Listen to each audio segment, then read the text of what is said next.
बताइए। जी, मैं भागवत सिंह पवार छिदगांव से इस कंपनी के विषय में जानकारी दे रहा हूँ। भाई एफडीएम साहब और कंपनी मैनेजर बदबू बोलते हैं, और जो एनओसी भोपाल से जांच होके आई वो शून्य आई है। तो अभी तो यही निर्णय नहीं हो रहा है कि ये बदबू है कि खुशबू है। इसलिए हमारी प्रार्थना यही है आसपास की जनता से, मीडिया वालों से, कि भाई इसको और ऊपर उठाएं ताकि ये फैक्ट्री बंद हो जाए। हम समझौता नहीं चाहते, बस बंद होना चाहिए। क्या नुकसान, क्या भाई हानि? नुकसान इससे ये है कि इसका जो हजारों लीटर पानी पर डे ले रहे हैं, ये गंदा पानी जब नीचे जाएगा, नाले में बहाने की नहीं बोल रहे हैं वो, कि नाले में हम बिल्कुल कतई नहीं बहाएंगे, ये हमारा वादा है। ये वादा तो उन्होंने 3 साल पहले भी किया था, लेकिन वो मुकर गए अपनी बात से। तो ये पानी जो गंदा नीचे जाएगा तो हमारे जल स्रोत का क्या होगा? ये पीपलिया तो सूखा है पूरा, जो साइड में लगा, ये पीपलिया की ज़मीन है, क्या होगा इनका? इनके नलकूप, नुकसान होगा? इनके नलकूप और कुएं तो बंद हो जाएंगे, तो ये तो सूखी किसानी में आ जाएंगे ना बेचारे, क्या कर पाएंगे? 12-13 ट्यूबवेल हैं, 12-13 ट्यूबवेल सिंचाई होती पीपलिया गाँव में। इनके कंपनी जल स्रोत मतलब बेकार हो जाएगा, डाउन हो जाएगा। और क्या परेशानियां भविष्य में हो सकती हैं इस कंपनी? भाई भविष्य में तो अब श्वास संबंधी, आँख संबंधी सभी है। हमारे पास तो रिपोर्ट तक रखी है साहब मेरे पास। वो भास्कर वाले ने तो कागज दवाई ववाई सब ले गए। तो कुछ लोगों को श्वास चल रही है। 11 आदमी के मेरे पास नाम लिखे हैं जिनका हार्ट मतलब वो रिंग डल चुका है हमारे इसी रोड पे। अगर आप चाहें तो नाम भी दे दूंगा मैं, कागज है मेरे पास। पीस मेकर डल गए 2 को 3-4 महीने में, ये स्थिति है। लेकिन अब वो पैसे वाली फर्म है, पार्टी बड़ी है, क्या स्वीकार करेगी? जहाँ भी जरा जैसा हुआ तो 1 लाख, 2 लाख, 5 लाख, 10 लाख दिए और बच जाते हैं। यहाँ के लोगों को रोजगार भी मिल रहा है क्या? नहीं, रोजगार का वायदा था लेकिन मिल नहीं रहा है। 1-2-4 लोग जाते होंगे बस, उनका पैसा भी नहीं दिया। हमारे मोहल्ले के तो 1-2 कहते हैं। वो एक आदिवासी का लड़का आता था, भैया मेरे केमिकल में हाथ भी खराब हो गए और पूरा पैसा भी नहीं देते, बहुत काम लेते हैं, मैं तो अब नहीं जा रहा हूँ, ऐसा भी सुना है। बाहर के लोग भाई परसों नरसों 17 आदमी अधिकारी वर्ग के थे, वो भी गए पैदल ही एनओसी दे के, कि भैया मोबाइल भी अंदर नहीं जाने देते, अगर हम मर गए तो हमारे घर परिवार को भी पता नहीं होएगा। उनसे बात हुई थी हमारी दुकान पे, इसलिए हम तो रिजाइन दे के आ गए बाहर के परसों। क्या नाम है भाई साहब? भागवत सिंह राजपूत। कहाँ रहते हैं आप? छिदगांव में रहता हूँ। ये धरना प्रदर्शन क्यों किया जा रहा है? धरना प्रदर्शन इसलिए किया है कि हमारी तो पास में ही जमीन है। यहाँ के मजदूर हमारे खेत में काम करना नहीं चाहते, इतनी बदबू होती है यहाँ। कहाँ से आती बदबू ये? बदबू ये फैक्ट्री से आती है। क्या नाम है फैक्ट्री का? SMS। अच्छा, क्या बनता है यहाँ? यहाँ बायो एथेनॉल बनता है। अच्छा, कितना समय होगा इसको यहाँ काम चालू हुए? काम तो वैसे तो 2-3 महीने से चल रहे, पर 2 महीने से बदबू इतनी ज्यादा समय चल, 2-3 महीने से बदबू बहुत तेज चल रही है। अच्छा। और पहले तो कोयला भी उड़ता था यहाँ, तो हमारी फसलों के ऊपर गिरता था, मतलब राख उड़ के आती थी। अच्छा। और पास में ही बिल्कुल गांव के ले कैसे इसको पास कर दिया, हमको तो ये नहीं समझता। हम तो किसान लोग हैं, हम क्या जाने इसको। पर जो जानने वाले अधिकारी हैं, खुद कंपनी वाला इसको नहीं जानता क्या, कि बिल्कुल गांव से 200 मीटर पे है, और इसको कैसे उसको मंजूरी दे दी इसने। पटवारी, तहसीलदार, कलेक्टर, ये सब क्या इस चीज को नहीं जानते मान लो, या जिनने एनओसी पास की उन्हें किस हिसाब से पास की इसको? क्या पूछा उन्होंने, क्या बताया? उन्हें बताया कि बदबू भी नहीं जाएगी, न गंदा पानी भी नहीं छोड़ना, तो ये सब पानी भी छोड़ रहा है, बदबू भी आ रही। फिर बच्चे हमारे कैसे रहेंगे, हम कैसे रहेंगे? हम उम्र इतनी हमारी हो गई, हमको इसकी बदबू से छाती के पास भी मतलब तकलीफ होती है, आंखों में भी तकलीफ होती है।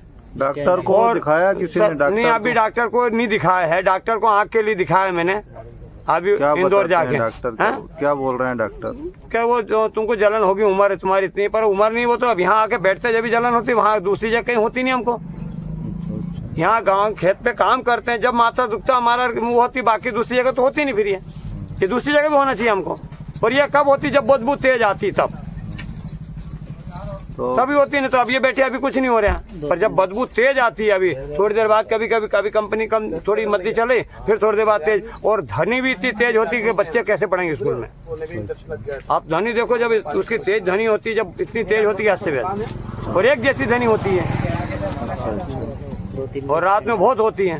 तो अभी क्या बोल रहे हैं ये लोग, कोई चर्चा हुई है आपकी किसी से? उनसे क्या चर्चा, हम तो ये कह रहे कि हमको कोई मान नहीं, हमको तो सिर्फ कंपनी बंद होना। आगे की जो हमारी जनरेशन, उसके लिए भी तकलीफ है और हमारे लिए तकलीफ है।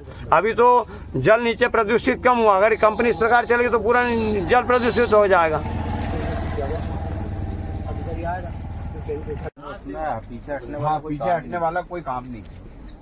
हम लोग बैठे अपनी उपस्थिति दर्ज होना चाहिए। इथेनॉल फैक्ट्री बंद हो।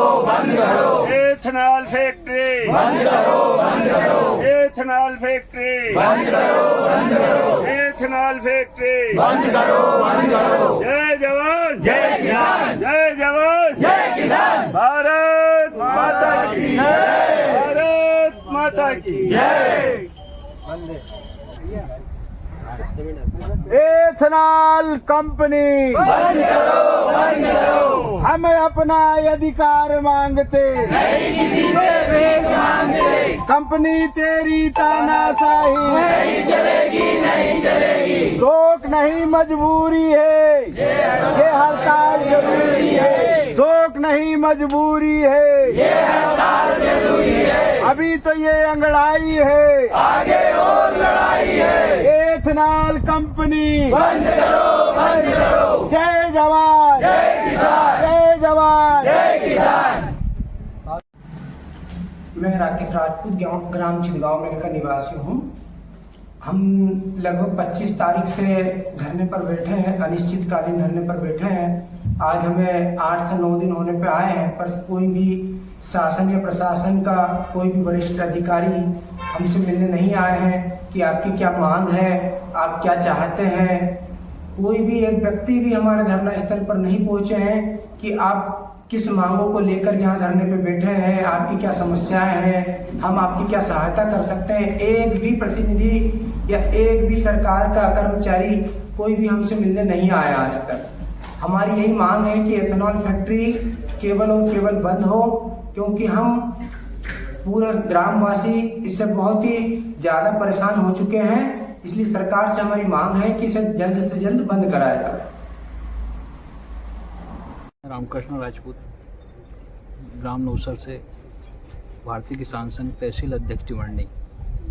हम लोग भारतीय किसान संघ तहसील टिमरनी ने अपने छिदगांव आकर जो धरना आंदोलन कर रहे छिदगांव के कृषक और सभी ग्रामवासी और पिपलिया के, हम लोगों ने आकर उनका धरना आंदोलन का समर्थन किया और आगे भी पूरा समर्थन रहेगा। हमारे से जो हो पाएगा हम आके पूरा इनका समर्थन करते हैं। क्या नाम है आपका भाई साहब? मेरा नाम विजय मलगाया और मैं भारतीय किसान संघ का जिला मंत्री, जिला हरदा। और आज हम लोगों ने छिदगांव और पिपलिया के जो किसान फैक्ट्री के विरोध में, SMS जो इथेनॉल फैक्ट्री है उसके विरोध में जो लोग धरना आंदोलन कर रहे हैं, यहाँ के 2 गांव के किसान, तो भारतीय किसान संघ इन लोगों के साथ में है।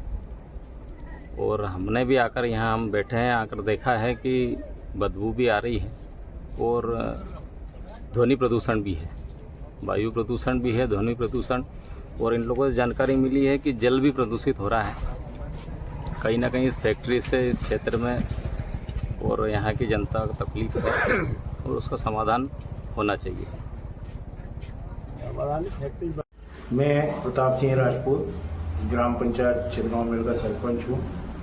और आज चूँकि 2 अक्टूबर ग्राम सभा का आयोजन था, यहाँ पूरे ग्राम के लोग ग्राम सभा में पधारे थे। आज कंपनी SMS बायोफ्यूल कंपनी हमारे ग्राम में जो अभी निर्माण किया गया है पूर्व में, और उसका संचालन चल रहा है कंपनी का, उससे दूषित हवा जो आ रही है बदबू, उसको लेकर के हमारे ग्राम में बड़ा आक्रोश है। और ग्राम के लोग धरने पर बैठे हुए हैं, सैकड़ों लोग। और भविष्य की स्थिति भी गड़बड़ लग रही है इस गांव की। क्योंकि ये बदबू सहज में बंद होने वाली ऐसी लगती नहीं है। और कंपनी के आसपास करीबन 1000 एकड़ ज़मीन कृषि भूमि लगी हुई है, तो उस कृषि भूमि में किसान अपनी गेहूं की बोनी भी करेगा। गेहूं की बोनी के बाद उसमें नलवई में कभी किसी विषय से आग लगती है और वो आग ही कंपनी में अगर आ जाती है धोखे से, तो कल को क्या होगा। 10-12 गाँव के बीच में ये कंपनी का जब विस्फोट होगा या कोई नुकसान होता है, तो ये चिंता का विषय है शासन प्रशासन सभी के लिए। और चूँकि मैं सरपंच हूँ, मैं जनता से चुना हुआ प्रतिनिधि हूँ, मेरे सामने भी एक व्यक्तिगत एक विडंबना है कि जनता मेरे गांव की धरने पर बैठी है और मैं सरपंच पद पर रह करके उनकी कोई मदद नहीं कर पा रहा हूँ। ये मेरे लिए भी एक सोचनीय विषय है। और हम शासन प्रशासन से निवेदन ही करते हैं बार बार कि इस समस्या का कोई विशेष हल निकाला जाए। हम राज्य सरकार से भी मांग करते हैं और केंद्र सरकार से भी मांग करता हूँ कि इसका बहुत जल्द से जल्द कोई समस्या का हल निकाला जावे, क्योंकि सबके अंदर एक भ्रांति भरी हुई है पूरे गांव की जनमानस के अंदर कि कंपनी में ये केमिकल जो बनता है एथेनॉल, इसका कभी कोई विस्फोट होता है या कोई ऐसी घटना घटती है या इस बदबू से कोई स्वास्थ्य पे असर होता है या उसकी जो निकलने वाली जो एक कोयले से जो बिजली बन रही है उस कंपनी में, उसकी राख जो उड़ती है उससे फसल पे भी प्रभाव होगा। नीचे कंपनी में पता नहीं कितने बोर हैं, उस बोर के माध्यम से जितना पानी ले रहे हैं वो पानी भी आने वाले समय में बाजू में पीपला गांव है, उन बोरों में कुएं में पानी कम होगा या इस क्षेत्र के किसानों को जो पानी की समस्या भविष्य में आएगी। ऐसे कई विचार और कई विचार बन रहे हैं गांव के लोगों में, और ये भ्रांति कैसे दूर होगी ये मेरे बस का भी सवाल मेरे बस में नहीं है कि मैं इतना टेक्निकल ज्ञानी हूँ कि सबको समझा सकूँ। तो मेरे लिए भी विडंबना है कि शासन प्रशासन इसमें बहुत जल्दी कोई विशेष अभियान बना करके सारे गांव के लोगों को समझाइश दी जाए। और ये फैक्ट्री बाजू में स्कूल है जिनमें करीबन 250-300 बच्चे पढ़ते हैं, उसमें बिटिया भी है, आसपास की बहुत सारी पढ़ने वाली 10वीं तक की स्कूल है। हमारे गांव की नल जल योजना भी उस कंपनी के समीप ही है। तो ऐसी कई बातें हैं, भविष्य में पानी की समस्या आएगी तो उस पर भी विचार होगा। अभी तो नहीं है ये सब, लेकिन भविष्य में इसकी सोचने की बात है। तो इन विषय को लेकर के सब चिंतित हैं। यही मेरा निवेदन है शासन से कि इस पर कोई विशेष जल्द से जल्द कोई कार्रवाई करें।